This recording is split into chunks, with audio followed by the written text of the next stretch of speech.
جو لوگ سود کھاتے ہیں وہ قبروں سے اس طرح حواس باختہ اٹھیں گے جیسے کسی کو جن نے لپٹ کر دیوانہ بنا دیا ہو، یہ اس لیے کہ وہ کہتے ہیں کہ سودا بیچنا بھی تو نفع کے لحاظ سے ویسا ہی ہے جیسے سود لینا،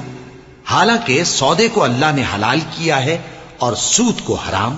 تو جس شخص کے پاس اللہ کی نصیحت پہنچی اور وہ سود لینے سے باز آ گیا تو جو پہلے ہو چکا وہ اس کا، اور قیامت میں اس کا معاملہ اللہ کے سپرد۔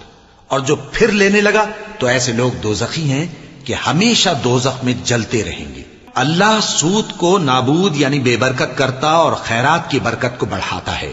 اور اللہ کسی ناشکر گناہگار کو دوست نہیں رکھتا۔